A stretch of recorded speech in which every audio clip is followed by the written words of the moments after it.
To our January edition of the Board of Adjustment here in Provo. One item on our agenda tonight. Let me go ahead and why don't we just jump right in. I will read that item into the record.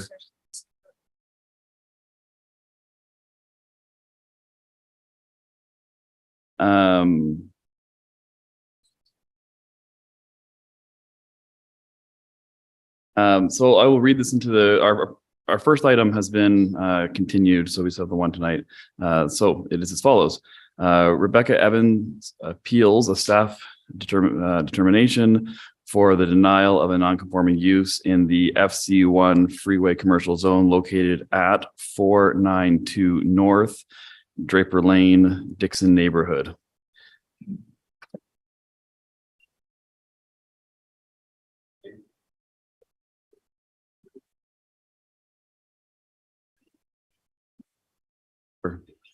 Is there anyone here who was expecting another item tonight? Other than the one just read, doesn't look like it. Okay. So we'll go ahead. First of all, anybody have any conflicts of interest that we need to declare before we? Okay. Then we will have Aaron with his report. Okay. Thank you, board. So introducing this item. Let me see. There we go. Okay. So this is an appeal of a business license that was applied for and was denied by staff. So I'll give you a little background and history on this one. Here's the property highlighted in the red box. One of the main addresses is 492 North Draper Lane. It's in the Freeway Commercial 1 zone, as indicated by the zoning map there. Past uses on these properties, we've had business license for mobile auto repair and for storage units. That kind of overwrote the text there, but the business license in question was applied for on October 6th for metal welding manufacturing of metal products. As you can see on the next slide and indicated in your staff report, staff corresponded for some time with the applicant of the business, had some emails going back and forth and some sit-down meetings discussing the use, what's permitted in the zone, and what the use that they're intending to do is classified as. So that went on until December, and then there was a final decision on December 12th to deny the business license. And for reasons that it is not a permitted use in the FC1 zone, and staff could not find any business licenses on the property that would have given it a grandfathered, as some people say, or a legally non-conforming use. So we couldn't find a non-conformity. So the question in front of you tonight is, did Provo City Planning err in denying the business license? The city would state that they did not, because the use, standard land use code 2590 is not a permitted use in the zone. And there's no evidence of a legally established manufacturing use on the site prior to the implementation of the FC1 zone. In your packets, you would have seen a number of documents provided by the applicant. A lot of these are affidavits, receipts, even Provo City utility bills. We recognize all these. We recognize that it was business going on, but because the business license wasn't issued, staff can't see that there's a non-conforming use there to establish the allowance of the business license. So hopefully that's enough of a summary. I know hopefully you've read over the staff report. Do you have any questions for me? Yeah.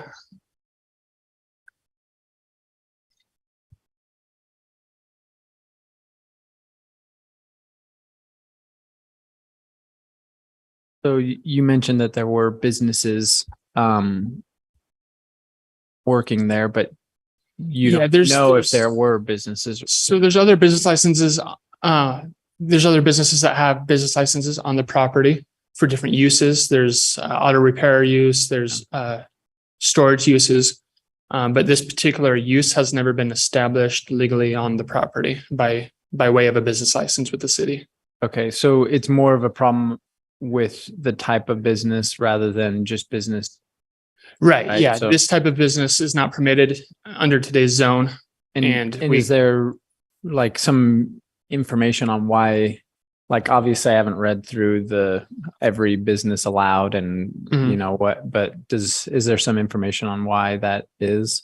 Kind of like a overarching purpose and objective of the FC1 zone is for larger kind of regional commercial uses, hoping that the area between the freeway and downtown kind of redevelops as a regional commercial area. Okay, so like the auto repair company, if somebody tried to reapply for a business license there, would they be? So right now, like what? Right now, the auto repair is an example of a non-conforming use. Okay. They've been legally established before the zone was placed. Okay. I guess my other question, maybe you can answer it, or Bill, or so, I don't know who, but like as the Board of Adjustment, obviously we're, variance focused as a Board of Adjustment. Are we? So this tonight isn't a variance request. It's, right. It's an different appeal of did Provo City Planning make an error? Right. And I guess it's just what falls under our jurisdiction of decision making, and right, like we're just like, did they make a mistake based on the use of, and are we even, it's an interesting case, I guess. And so I'm trying to understand what we're actually allowed. Like if somebody came and said, hey, we are trying to use this as a duplex, we're not usually making decisions on use, right? Right. As a Board of Adjustment. Right, because you can't get a variance for use, right? So can you get yeah. So right. I mean, so I don't know if that's why a clear question or not. This idea of land use is kind of foreign to you, maybe, Mr. Marriott. But in this case, the applicant will get up and have a presentation for you as well. We've got slides for them. And if they prove to the board that there was a non-conforming right, then it'd be up to the board to recognize that and say staff did err.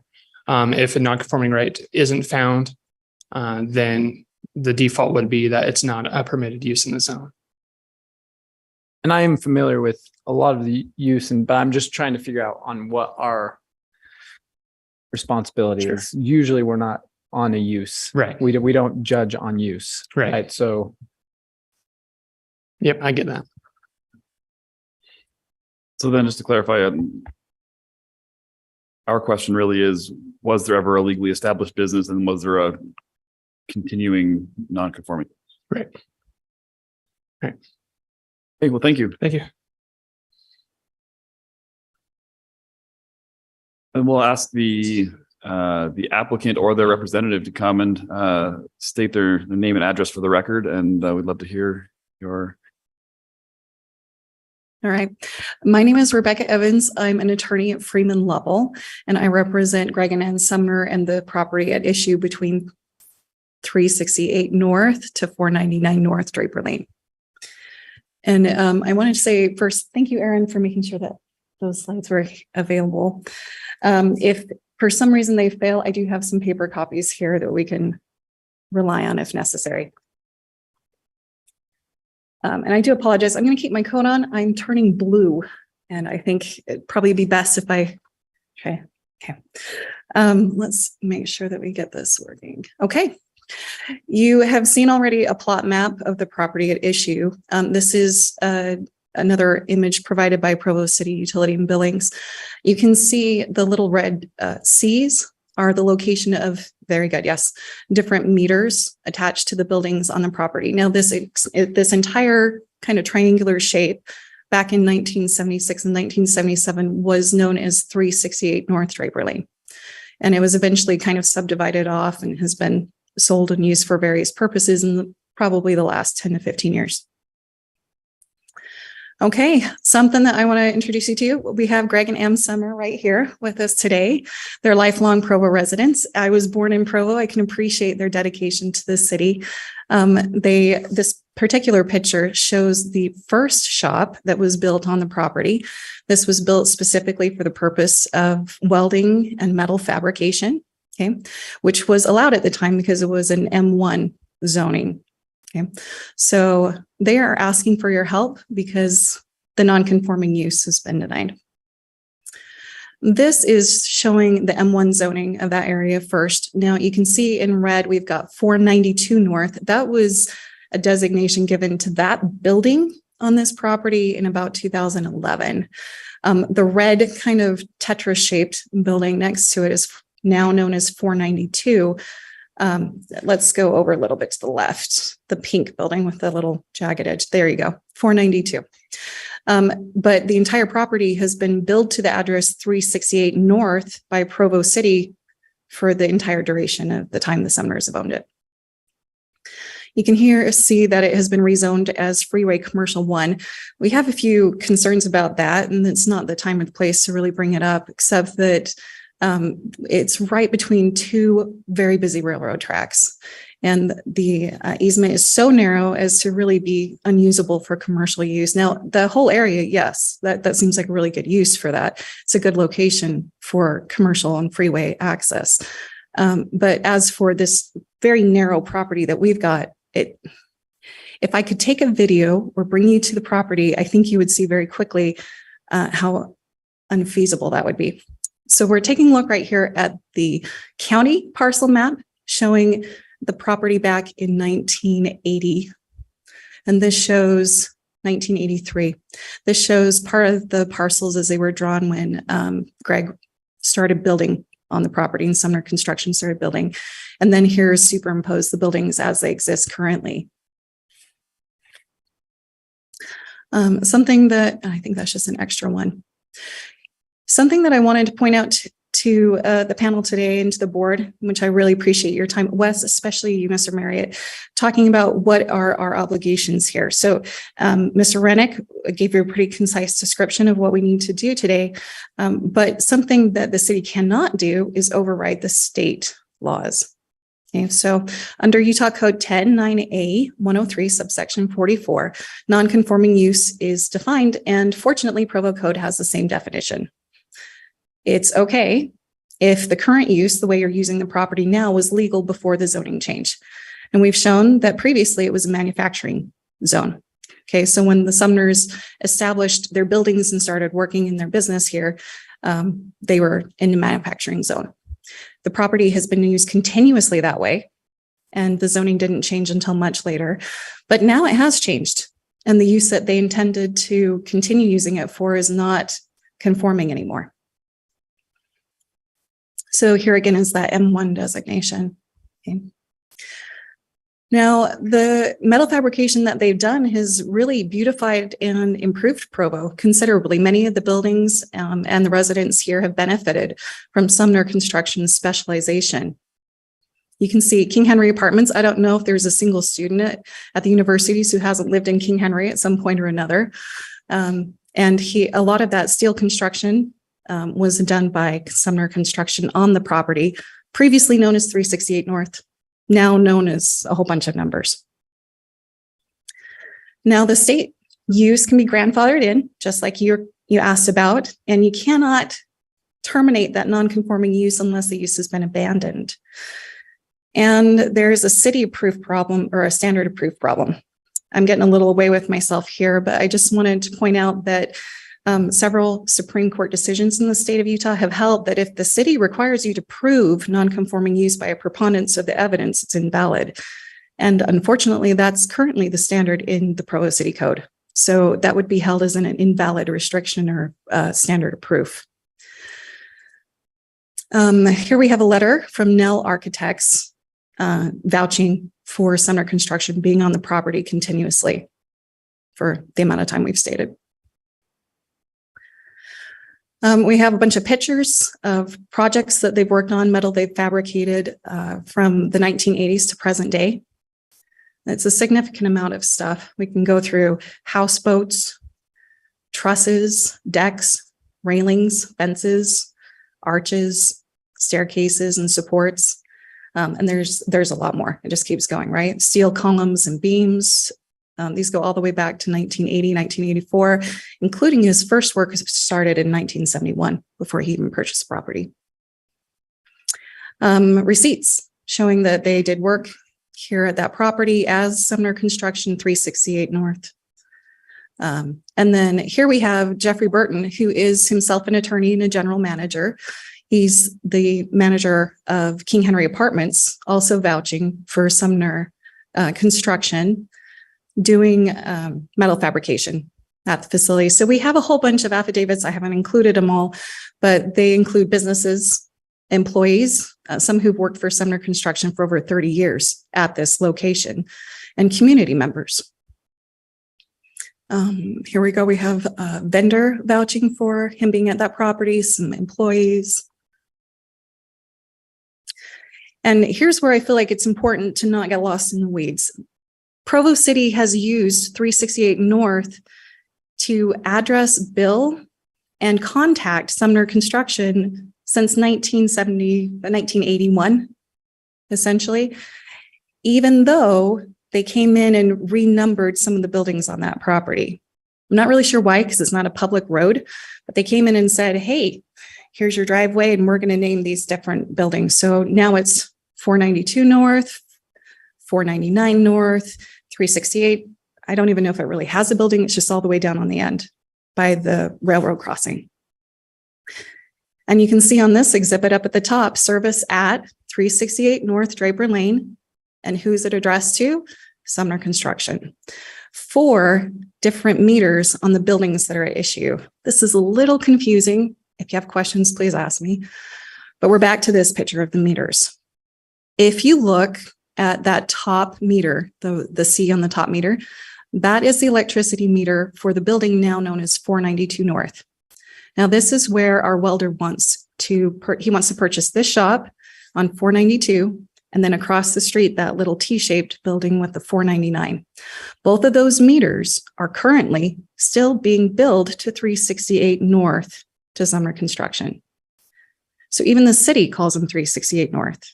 One of the problems we've had is somebody saying, well, 499 and 492, you weren't doing business there continuously, but Provo City says we were.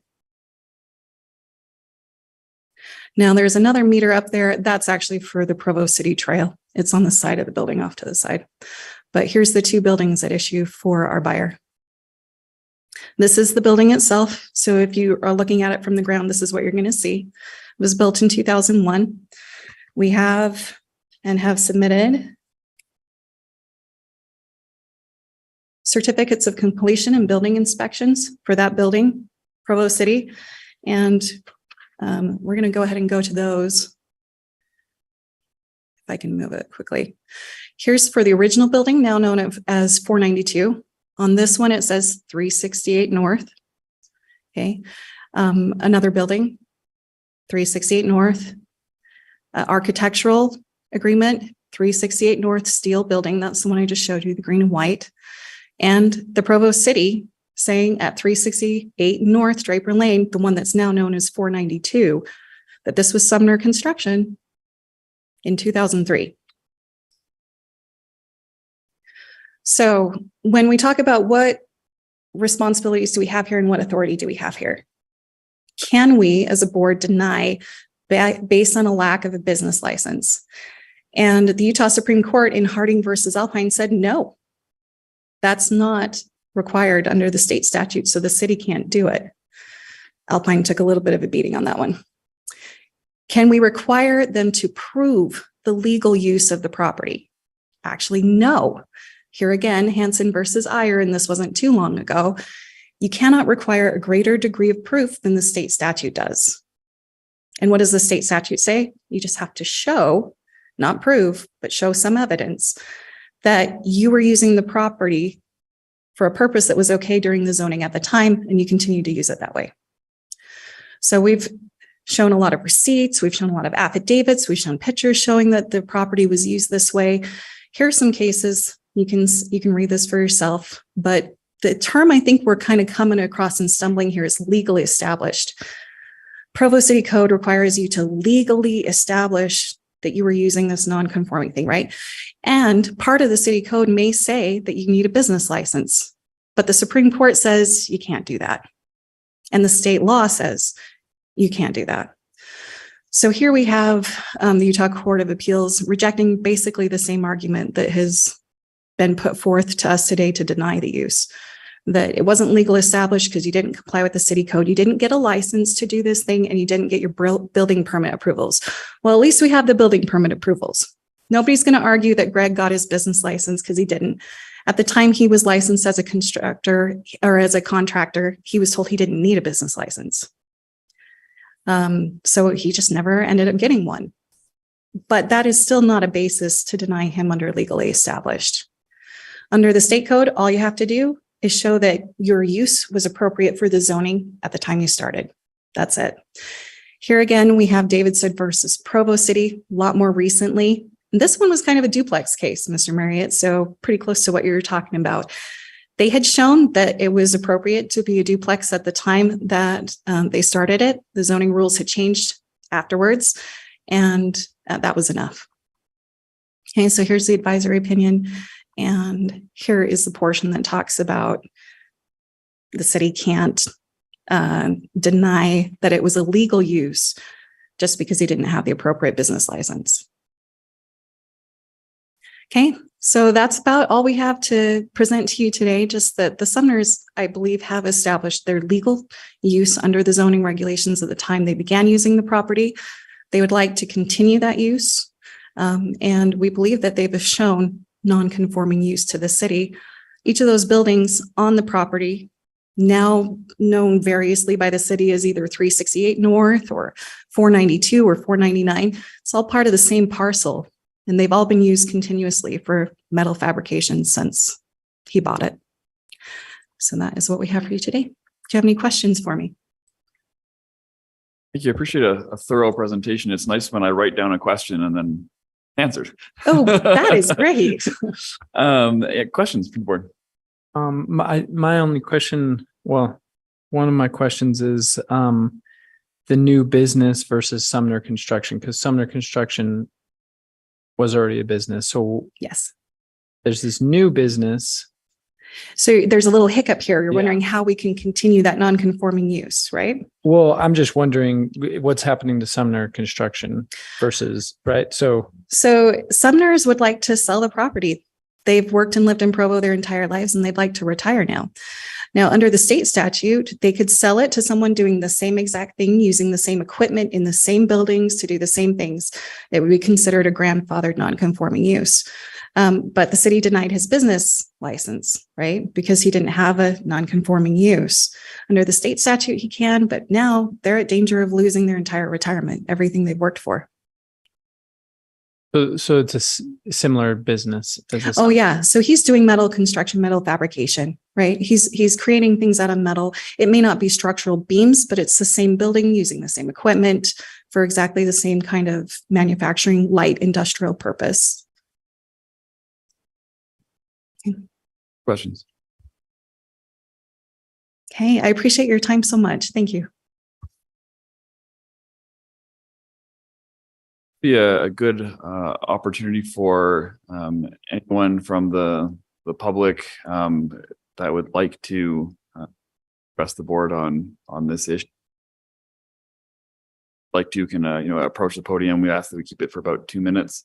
You just state your name and address for the record.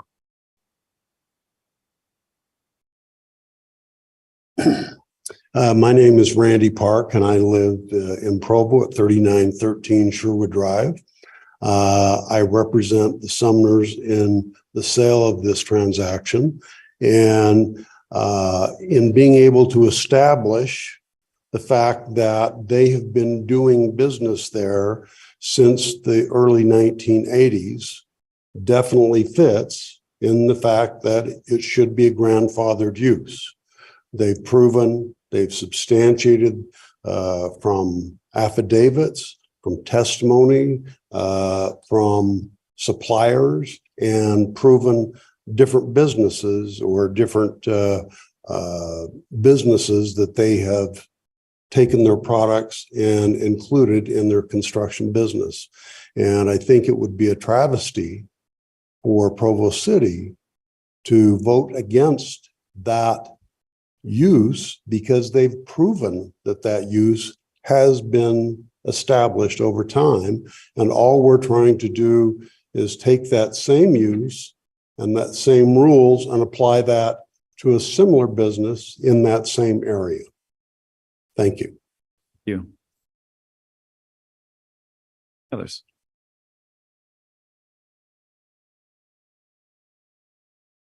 Okay. Well, I think that then gives us, we'll close that kind of comment period and allow us to begin our board. I want to maybe start with a question for our legal team, because there's two of you this month. And wondering if you could speak to some of the legal argumentation, especially kind of the jurisdictional questions and overriding state statutes and that sort of thing, and how that might play out from the city's perspective. Sure. As far as proof beyond a reasonable doubt, that isn't specifically in our code, that legal standard. It's simply a matter of we're looking for evidence to support legal and lawful, that it was legally existing. So our code specifically states a nonconforming use which was legally existing when such use became prohibited may be continued as provided in this section and by any other applicable provisions of this chapter, so long as it remains otherwise lawful, subject to applicable standards and limitation. So a key reason of the Provo side of it was regarding a business license and a lack of a business license that determines that legally existing. So since regarding decades without a Provo or a business license in Provo is how it remains, didn't remain otherwise lawful. Are you able to speak to this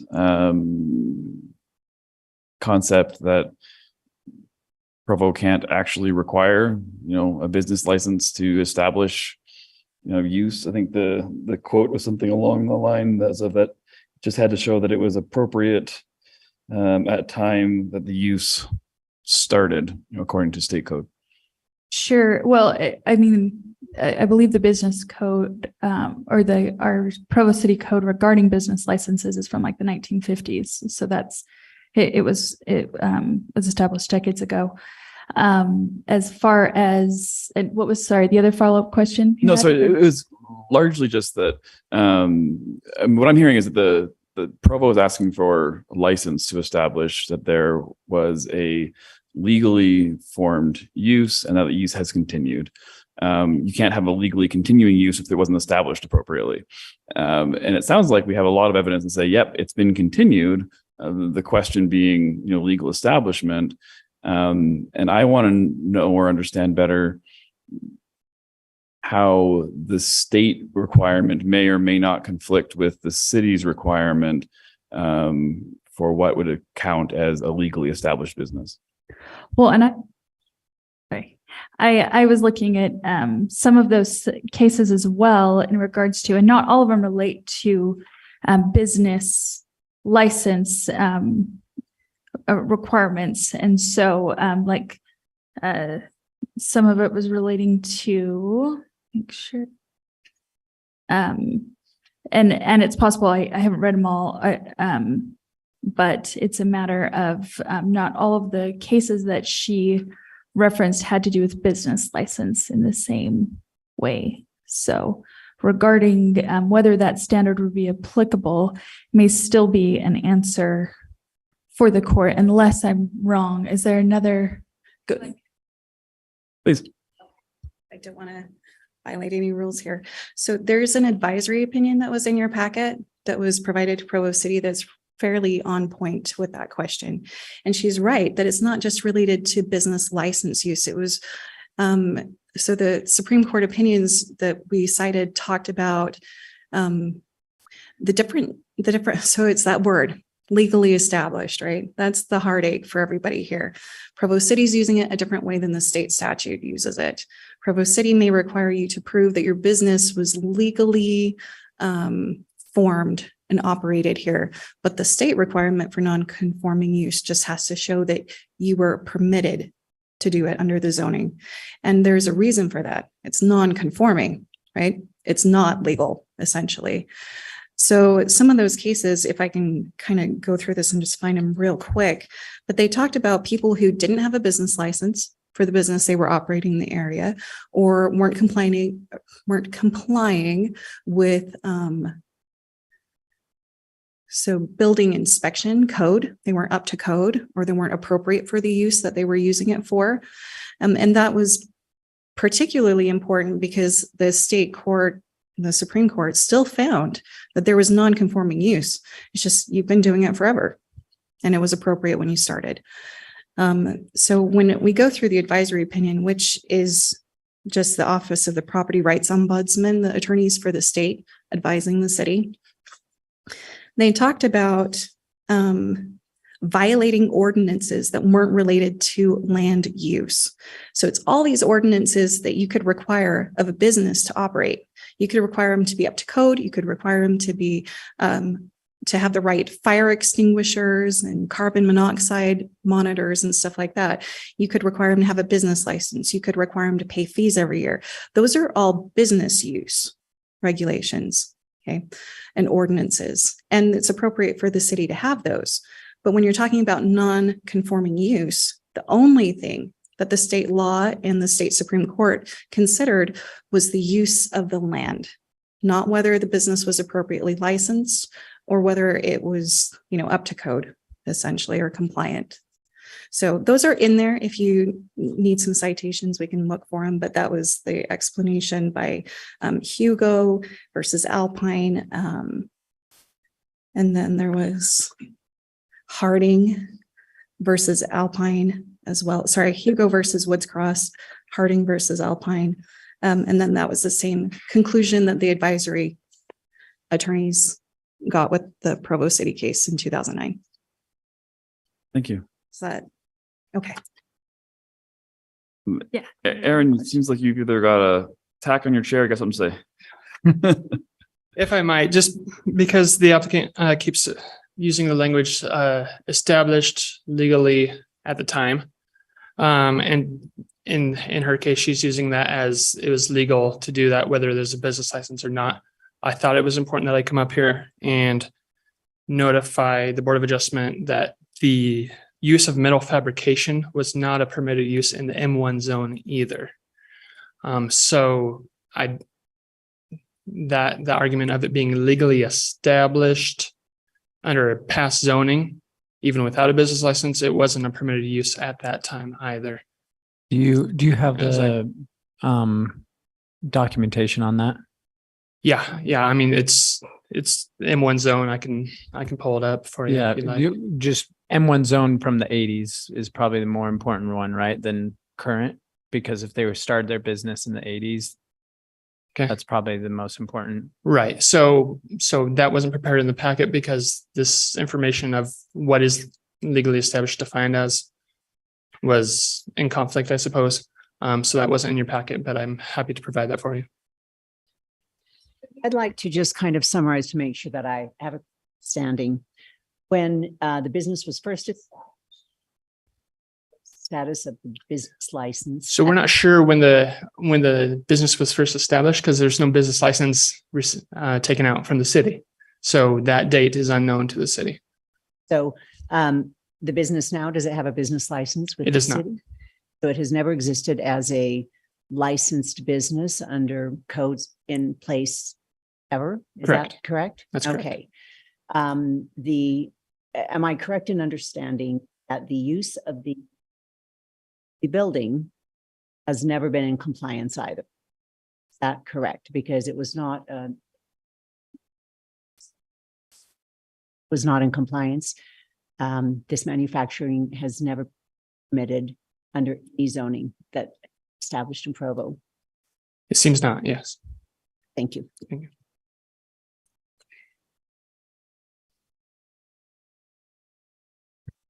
I actually do have one other question. I don't know that you could answer it. I would like to know why a business license has perhaps never been taken out to provide context, and I'm not sure who could answer that. Yeah, that's a good question. I don't know. The applicant, maybe, or the prior business. Is that right? Okay. So Greg Sumner became a welder when he was 17. And when he took out numerous contractor's licenses, plumbing, electrical, he's a master in several of those contracting fields. When he took out those licenses as a contractor, he was told by someone at the main office that he didn't need a business license, that all he needed was his contractor's license. And he's operated under that assumption ever since. The city certified his completion of the buildings, that they were up to code and for the purposes intended. And we have 3 of those, one from 1981, one from 2003, one from 1984. So I would just say that it was a good faith error. I do have one other question. Mhm. Worst case scenario, if the appropriate grandfathered exceptions are not provided, what other options do the owners have? Well, you're going to find that this land, in particular, this one parcel, is very, very, very difficult to resell for commercial value. The property is just completely inappropriate for retail use. It would be extremely difficult and unsafe to bring in pedestrians or traffic. There's no parking. It's extremely narrow, and it's between 2 very busy railroads with almost no protection. So part of the problem is that they wouldn't be able to sell it for any other use for the kind of value that they can get for it as a light industrial use. And that significantly damages their chances of recouping this lifelong investment that they've made into the community. So you could potentially use it as a storage unit, but we've already had trucks completely chopped in half by the front runner on that line because it's such a dangerous crossing and it's so close to these tight buildings. You have the Provo City River on one side. You have the Union Pacific here, and you have the front runner here. And these buildings have maybe 20 feet, 30 feet between them to drive a truck in between. And without the appropriate, I think the remediation just to change that property into a commercial zone would be unlike and more expensive than anything you could do in the surrounding areas, just because it's so landlocked and very, very difficult to access. Thank you. Yeah, my other question relating to this is they've been doing this for how many years without the correct business license? Has Provo said anything about it? Provo's been billing them to Sumner Construction since 1976 on the property. Nobody's ever come out and said anything. They came out to do building inspections. They approved them. They came out to do code inspections, approved it. So, this is the first time we've been told that was a non-conforming use in 1976, 1977. So that approval of the building code and everything, was that just, hey, it looks good, the electrical looks good, or is it with an intent to do welding, right? Is there some sort of like, hey, this has been approved with the implication that you are going to be doing construction work or whatever, right? Inspectors, right? Yeah. Because they just are doing their individual jobs. But yeah, they were aware that that's what he was doing there. It's pretty obvious from the equipment and the questions they're asking. They're checking to make sure everything's electrically safe. They would have to know what kind of loads you'd put on things. Whether they knew that he had a business license or not is a different matter, and I can't speak to that. I'm sure some of them have probably died now, and we don't know.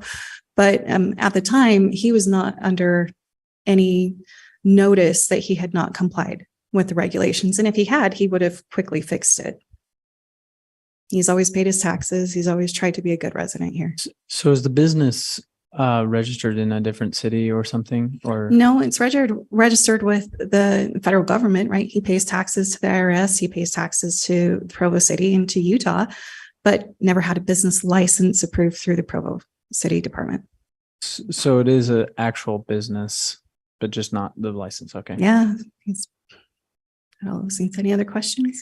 I just wanted some similar questions, but and I want to make sure that I phrase this the way I was thinking it. The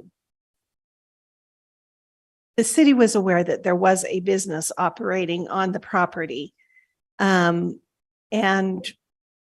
I'm understanding that there have been inspectors who were city delegated, who have visited the property and seen the operations. And Signed up on there's it. been no complaint from the city about the use that the property was being put. Not until we tried to sell it to someone who wanted a business license. Yeah. Yeah, that's essentially correct. In fact, little tidbit, we didn't put this in the packet because we just found out yesterday, but there are other businesses that have purchased plots on that same parcel that are still being billed by the Provo City Utility Department as 368 North. So however it's been addressed and called, whether or not you say that he's been doing business at 492, 499, or 368, it's all the same property, even according to Provo City. For legal, does the variances, non-conforming use, and these sorts of things travel with the land or with the deed? Like how does it travel when we're subdividing, I guess? Yes, they travel with the property, the piece of property. So it's You cut it in half, both still have the original rights. Yes, potentially. So non-conforming use does have to continue to be used Right, that sure. way. That's standard So, for still applies. yeah. If our buyer wanted to sell widgets out of it, then it wouldn't travel.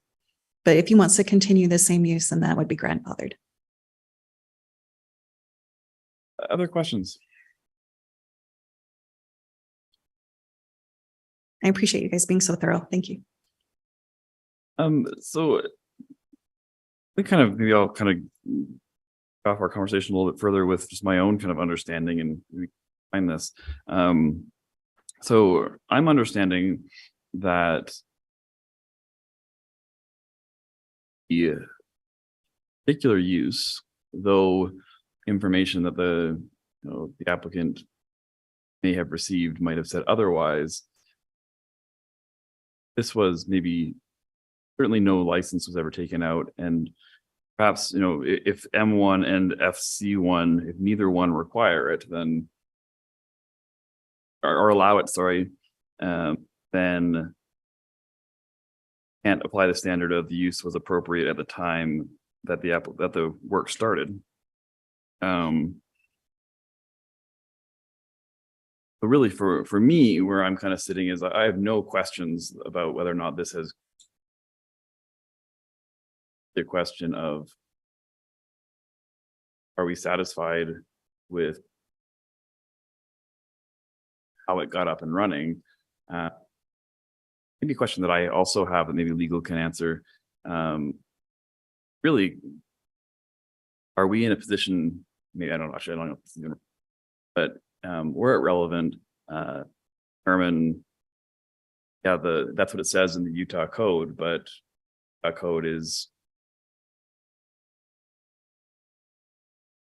valid because it contravenes state statute, or can I even look that far? I don't know. I mean, I know Aaron kind of didn't acknowledge my question at the beginning, but it's kind of the same question. It's just, are we allowed to make determinations on use? Bill? Because I've been told in the past that we aren't. So I'd appreciate it. Yeah, I would say in the narrow confines of this application in front of you, yes. This isn't a variance which prohibited to be affected by land use. This is a case of the whole debate is over the use, right? The property owner believes he has a non-conforming right. Staff is questioning that. So I think in this case, I mean, what you're really looking at is, did the staff err in the way they interpreted the rules and applied the rules? But if your determination is that, yes, the staff erred, then you would be awarding a use, and that would be okay. That would be proper. Okay. Okay. That helps. I do want to clarify a statement that we made that staff made. Upon further examination of the land use code, there's nothing in the M1 zone that says welding or metal fabrication. There's a very general category called furniture, fixtures, and repairs. And I think strict use and strict interpretation of the standard land use code would actually allow metal fabrication to fit under that general category. So I think the staff would have to acknowledge that the land use was permitted in the M1 zone previous to the change to the FC1 zone. Okay. Great. Okay. Thank you.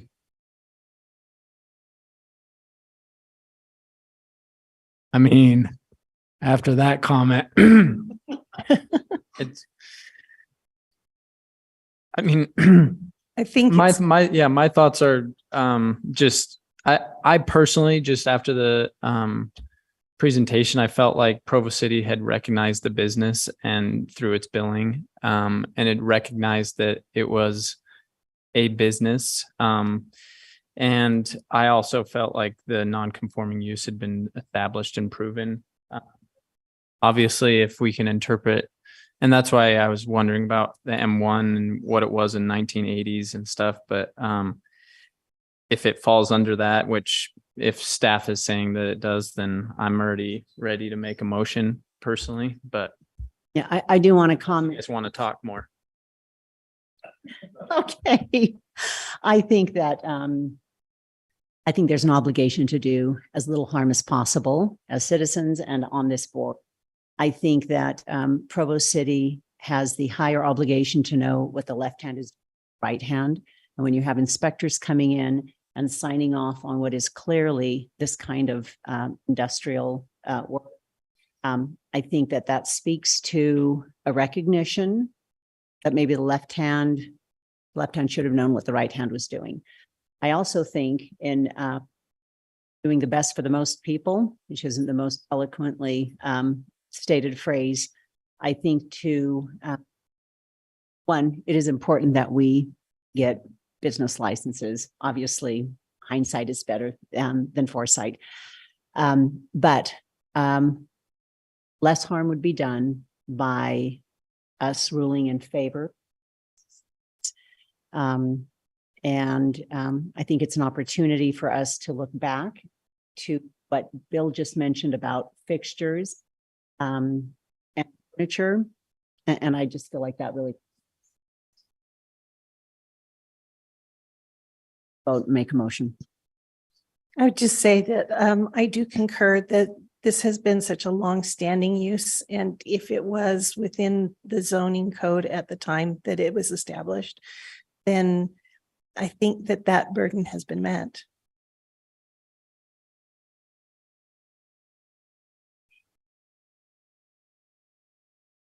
Yeah. Just for crossing I's and crossing T's, dotting I's, which one do we do? I don't know. I would like to just make sure that I understand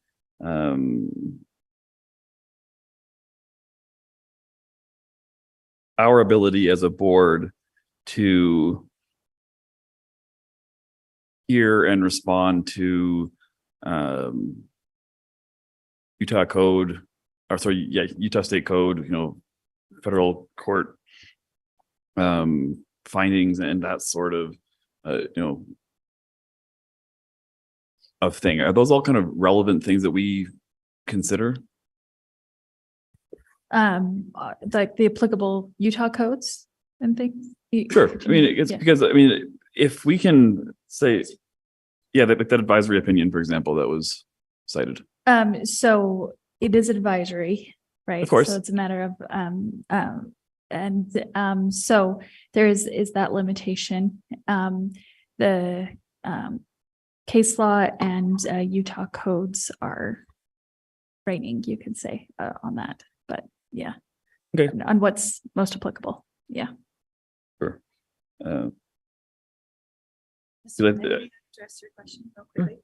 I think I understand what you're saying to be. You're a little concerned that you don't want the city to overstep the state statutes. You want to make sure you have the right to make that determination today. Right. And then that the boards, I mean, it's really kind of that the board has the jurisdiction to be able to consider beyond the Utah code. Okay. So I think Bill said it really well, Mr. Way beyond Pepperoni. the He city said code. that you do have the authority to determine whether or not the staff made an error. Now, whether we ever want to go to the place where we say is Provo City's code in line with Utah State code, we don't want to go there.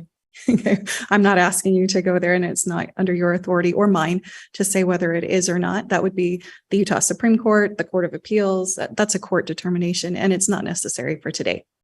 So Yeah, no, I appreciate that. Thank you. Thank Well, I'm prepared to, Just the interaction that we've had with the city over the last few minutes. I think that does indicate that the city was perhaps operating under a misunderstanding about what was included in the M1 zone at the time the decision was made. And so they were acting on that misunderstanding that has been clarified now. would someone like to make a motion?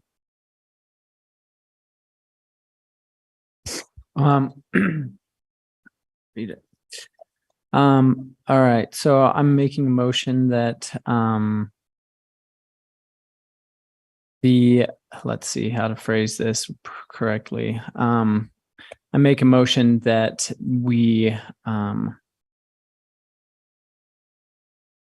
disregard or reverse the denial of the non-conforming use for Rebecca Evans.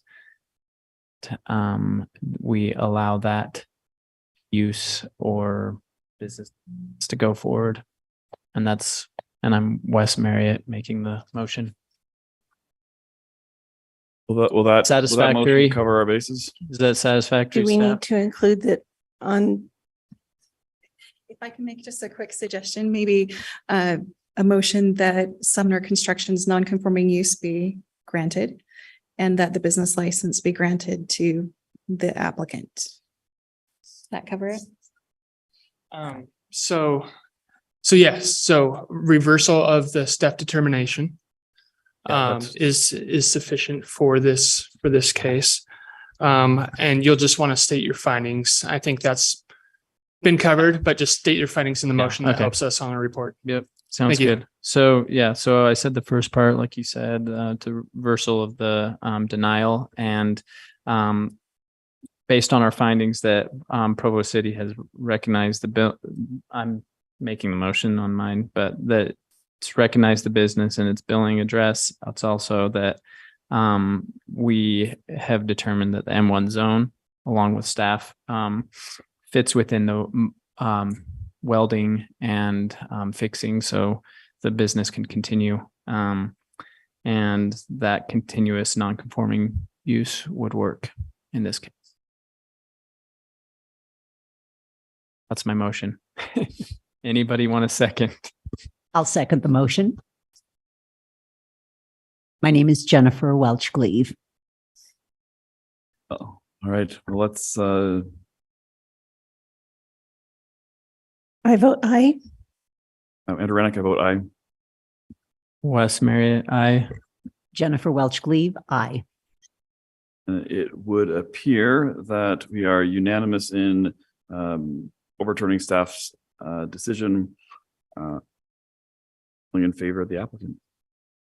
Yeah, for being here. And congratulations. Yeah, thanks for all the work and everything putting into this and going through the right channels. We always appreciate it. Enjoy your retirement. Thank